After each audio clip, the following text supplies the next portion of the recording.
Dear students, BSc part second botany के paper second में आप सभी का फिर से स्वागत है, अभिनंदन है।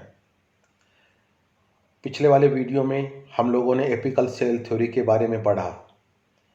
अब हम इस टॉपिक को आगे बढ़ाते हैं।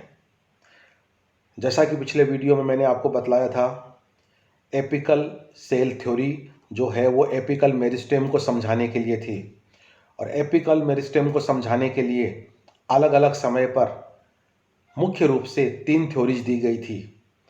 पहली थ्योरी एपिकल सेल थ्योरी, दूसरी हिस्टोजन थ्योरी और तीसरी ट्यूनिका कार्पस थ्योरी।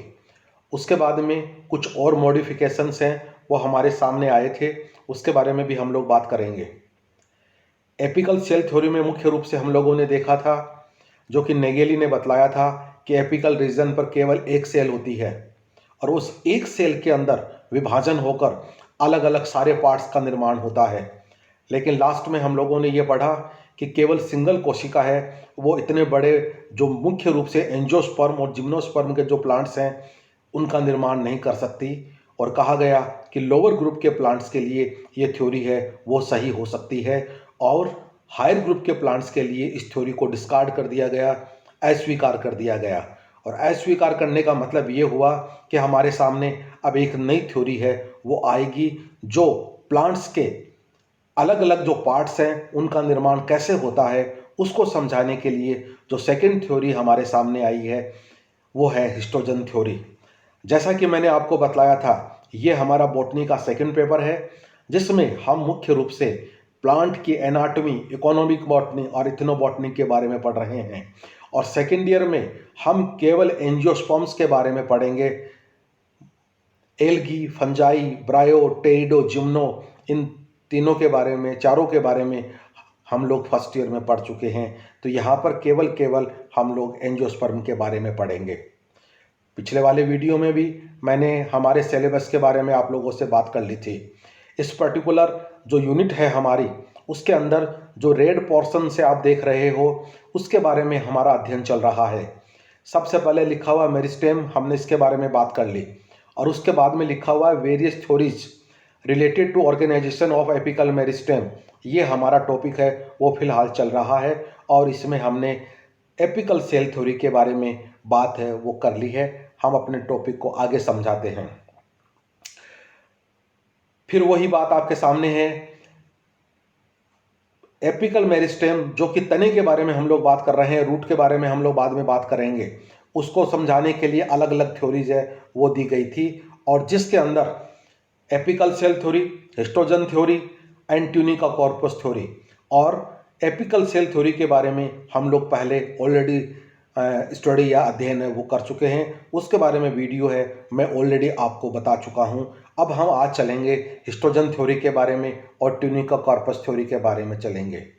ये है आपकी सेकंड थ्योरी, हिस्टोजन थ्योरी, जो कि मुख्य रूप से कौन से प्लांट पे सही होगी, ये हमारा डिस्कशन होने के बाद में हम लोग इसके बारे में जानने का प्रयास करेंगे कि मुख्य रूप से ये कौन से ग्रुप के प्लांट के लिए सही है।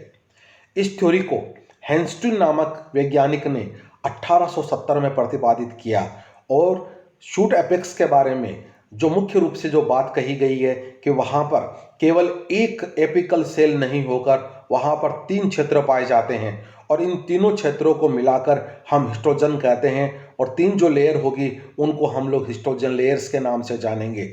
तो सबसे महत्वपूर्ण बात है कि हिस्टोजन थ्योरी को हेंस्टिन ने दिया, और उनके अनुसार वहाँ पर एपिकल रीजन के ऊपर 3 परतें स्पष्ट रूप से पाई जाती है, और इन तीनों के नाम क्या है उसके बारे में हम लोग देखेंगे।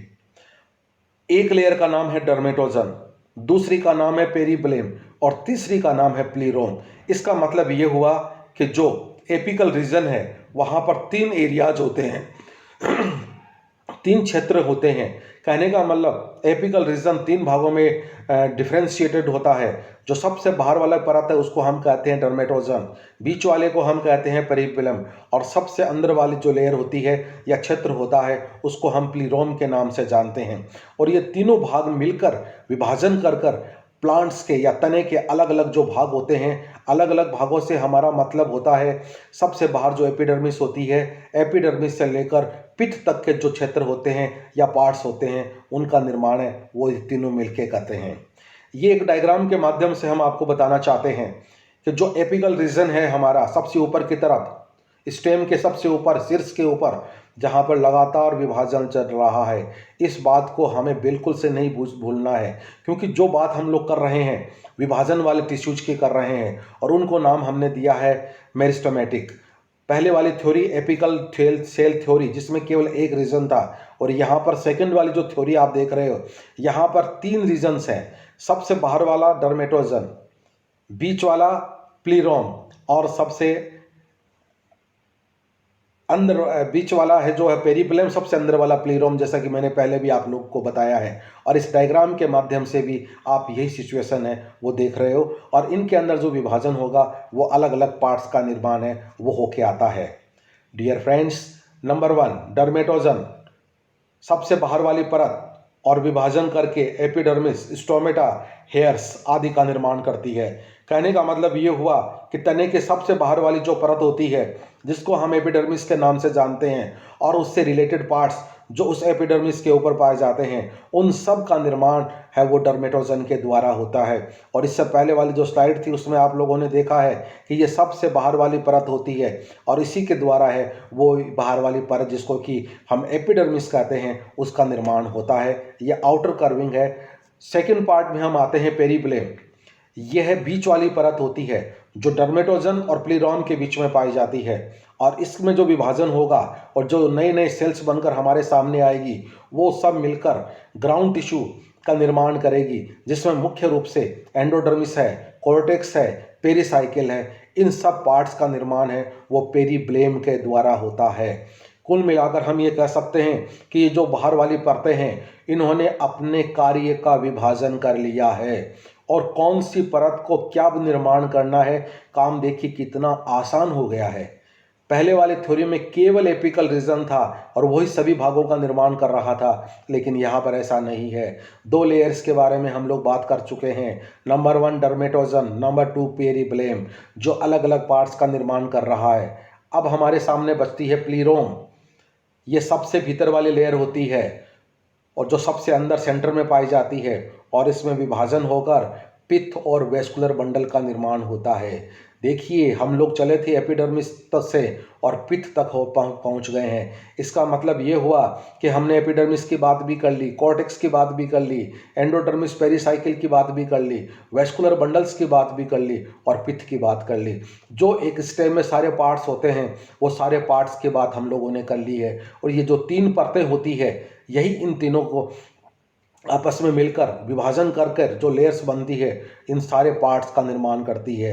देखिए काम कितना आसान हो गया है, और इस प्रकार से एक संपूर्ण स्टेम की संरचना है वो हमारे सामने आती है। लेकिन इस थ्योरी को भी समय के अनुसार, समय उपरांत जब नई नई रिसर्च हमारे सामने आई, तो नई जो चीज़ें हमारे सामने आई, उसके बाद में इस थ्योरी को भी रिजेक्ट कर दिया गया। और रिजेक्ट करने के जो पॉइंट्स थे, वो 3 पॉइंट्स आपके सामने लिखे हुए हैं। सबसे पहली बात ये है, कुछ प्लांट्स ऐसे होते हैं जिनमें जो अंदर वाली परतें हैं पेरिप्लेम एंड प्लीरोम, उनमें कोई खास अंतर नहीं पाया जाता है। दोनों लेयर्स एक जैसी दिखाई देती है, इसलिए हम ये नहीं कह सकते कि ये पेरिप्लेम है और ये प्लीरोम है। इसलिए पहला पॉइंट ये हो गया कि दोनों में अंतर नहीं पाया जाता है।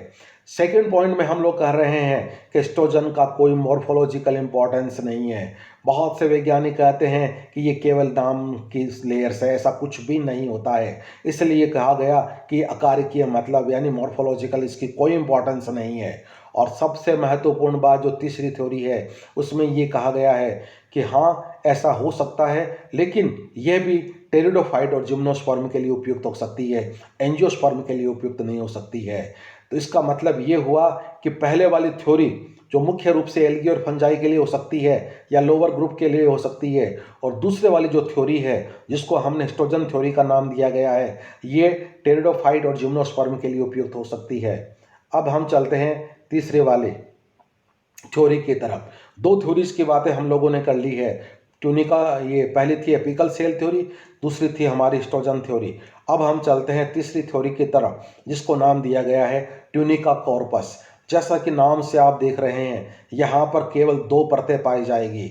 एक परत जो बाहर वाली परत होगी उसको हम कहेंगे ट्यूनिका, और जो अंदर वाला पार्ट होगा उसको हम कहेंगे कॉर्पस। देखिए कितना इजीली हम इस चीज़ को समझ सकते हैं। एक वैज्ञानिक कह रहा है एक रीज़न, एक वैज्ञानिक कह रहा है दो रीज़न, और एक वैज्ञानिक कह रहा है तीन रीज़न। तीनों अलग अलग बातें हैं वो आपके सामने आ रही है, और दो बातें हैं उनके बारे में हम लोगों ने अध्ययन कर लिया है, और तीसरे के बारे में अब हम लोग अध्ययन कर रहे हैं, और जिसमें ये कहा गया है कि वहाँ पर दो लेयर्स है वो पाई जाती है। और इस सिद्धांत को 1924 में स्किमिडिट नामक वैज्ञानिक ने दिया था अपने रिसर्च के आधार पे, और उन्होंने शूट अपेक्स यानी तने के ऊपर जो रीजन पाया जाता है उसमें उन्होंने कहा कि वहाँ पर स्पष्ट रूप से दो क्षेत्र पाए जाते हैं एपिकल रीजन पर। हैंस्टीन की तरह तीन नहीं, नेगेली की तरह एक नहीं, यहाँ पर दो रीजन पाए जाते हैं। और दो रीजन कौन कौन से होते हैं वो इस डायग्राम के माध्यम से आप देख सकते हो। बाहर वाली जो लेयर है उसमें आप ट्यूनिका है, और ऊपर वाला जो पार्ट सेंटर पार्ट है ये है कॉर्पस। तो ट्यूनिका और कॉर्पस दोनों विभाजन करके बहुत सारे लेयर्स का निर्माण करते हैं, और एपिडर्मिस से लेकर cortex, endodermis, pericycle, vascular bundles और पित्त सभी भागों का निर्माण है उन दोनों के द्वारा होता है। ये स्पष्ट रूप से कैसे होता है ये अब आप देख सकते हो। ट्यूनिका सबसे बाहर वाली परत होती है, और इसमें केवल एंटीक्लाइनल प्रकार के विभाजन होता है, और ये साइज में छोटी होती है, और ये कोशिकाएं एपिडर्मिस और उससे संबंधित भागों का निर्माण करती है। एपिडर्मिस से संबंधित भाग कौन से हुए, पिछले वाले स्लाइड में हम लोगों ने देखा था, स्टोजन के अंदर हेयर्स है, स्टोमेटा है, इन सब का निर्माण है वो ट्यूनिका के द्वारा होता है। और जैसा कि सबसे लास्ट वाले लाइन में लिखा गया है, इस जोन में एक या ज़्यादा एपिकल कोशिकाएं पाई जाती है, और ये सब मिलकर बाहरी जो परतें होती है उनका निर्माण करती है, ये होती है ट्यूनिका। और सेकंड जो परत है उसको हमने कहा है कॉर्पस। ये सेंटर वाला पार्ट होता है, और यहाँ पर एक से ज़्यादा एपिकल सेल्स पाई जाती है, और ये सभी दिशाओं में विभाजित करती है। एंटीक्लाइनल भी करती है, पेरिक्लाइनल भी करती है, और तिरछे विभाजन भी करती है जिसको कि हमने ओब्लिक कहा है, और ये पित्त और हाइपोडर्मिस का निर्माण करती है। डियर फ्रेंड्स, वेस्कुलर बंडल्स या तो ट्यूनिका से बनते हैं या कॉर्पस से बनते हैं या दोनों से संयुक्त रूप से बनते हैं, और इस तरह से सारे पार्ट्स का निर्माण हो जाता है। और एंजियोस्पर्म में ये दोनों रीजन बहुत स्पष्ट होते हैं, इसलिए इस थ्योरी को सर्वमान्य थ्योरी के रूप में स्वीकार किया गया है कि एंजियोस्पर्म के लिए ये जो ट्यूनिका कॉर्पस नामक थ्योरी है ये सबसे सर्वमान्य थ्योरी होती है, और सर्वमान्य थ्योरी को अच्छे से स्वीकार किया गया क्योंकि ये सब प्लांट्स के ऊपर बिल्कुल फिट बैठती है। जैसा कि मैंने कहा, तीन थ्योरीज के अलावा कुछ वैज्ञानिकों ने ट्यूनिका कॉर्पस थ्योरी को मॉडिफाई करने का प्रयास किया अपने अध्ययन के आधार पे कि कुछ पौधे ऐसे भी होते हैं जहां पर ट्यूनिका कॉर्पस दो के स्थान पर तीन रीजन पाए जाते हैं। फिलिप्सन 1947 में उन्होंने कहा कॉर्पस के अंदर तीन रीजन पाए जाते हैं, सबसे बाहर ट्यूनिका है उसमें कोई दिक्कत नहीं है, कॉर्पस है वहां पर तीन पार्ट पाए जाते हैं, सेंट्रल पार्ट जो बीच वाला है, बेसल वाल जो नीचे वाला है, और साइड वाले को पेरिफेरल पार्ट कहते हैं। कहने का मतलब ये हुआ कि जिस तरह हिस्टोजन लेयर्स में तीन पार्ट्स थे उसी तरह से यहाँ पर ये तीन पार्ट्स मिलकर सारे पार्ट्स यानी एपिडर्मिस से लेकर पित्त का निर्माण करता है। और ये तीनों चीज़ें आप यहाँ पर देख सकते हो। जो डायग्राम नंबर 1 में आप देख रहे हो, ए को सेंट्रल जोन है, बी है वो बेसल जोन है, और सी है वो पेरिफेरल जोन है। ए बी सी सबसे ऊपर वाला जो डायग्राम है वो आप देख रहे हो। उसके बाद में एक वैज्ञानिक, दो वैज्ञानिक और हुए हैं जो आगे वाले स्लाइड में आप देखेंगे, वो डायग्राम भी मैंने ये 2 नंबर वाले में बनाया है। उन्होंने कहा कि यहाँ पर 3 रीजन नहीं 4 रीजन होते हैं। सबसे ऊपर ए जो देख रहे हो उसको मेंटल जोन, बीच वाले को सब एपिकल, नीचे सी है वो सेंट्रल, और साइड वाले को पेरिफेरल। कहने का मतलब ये हुआ कि ट्यूनिका कॉर्पस को मॉडिफाई करके अलग अलग वैज्ञानिकों ने अलग अलग नाम दिया। जैसा कि मैंने लास्ट वाले स्लाइड के रूप में बताया था कि 2 वैज्ञानिकों ने, और इनके नाम में पोफम एंड चान 1951 में, कॉर्पस के अंदर 4 जोन्स पाए जाते हैं, मेंटल जोन, सब apical zone, central zone and peripheral zone, और इन सब के अंदर विभाजन होकर एपिडर्मिस से लेकर पित्त तक का निर्माण होता है और एक संपूर्ण संरचना है वो हमारे सामने आती है। तो ये केवल ये मॉडिफिकेशन है, रूपांतरण है। तो कहने का मतलब जो चीज़ें हमारे सामने आई है उसके आधार पे हमने मेनली 3 भागों में डिवाइड किया था, apical cell theory, histogen theory, tunica corpus theory, अलग अलग वैज्ञानिकों के द्वारा। और लास्ट में जाकर उसका जो मॉडिफिकेशन है उसके बारे में हमने 2 बातें की है कि 2 अलग अलग साइंटिस्टों में, पहले साइंटिस्ट ने कहा 3 पार्ट होते हैं और उसके बाद में 2 वैज्ञानिकों ने मिलकर कहा कि यहाँ पर 4 पार्ट्स होते हैं। अल्टीमेट यही कहा जाएगा कि अलग अलग प्लांट्स के ऊपर अलग अलग थ्योरीज काम करती है। जो प्लांट छोटे होते हैं उनमें एपिकल सेल थ्योरी, थोड़े से बड़े होते हैं वहाँ पर हिस्टोजन थ्योरी, और जो सबसे बड़े प्लांट्स होते हैं वहाँ पर ट्यूनिका कॉर्पस थ्योरी है वो काम करती है और एक संपूर्ण पादप बनकर हमारे सामने आता है। लगातार विभाजन होने की जो प्रक्रिया है उसी के कारण से ये कुछ संभव हो पाता है, अन्यथा शायद ये संभव है वो नहीं हो पाता है। बहुत बहुत शुक्रिया। ये था हमारा apical cell theory, histogen theory और ट्यूनिका कॉर्पस थ्योरी के बारे में। बहुत बहुत शुक्रिया, धन्यवाद।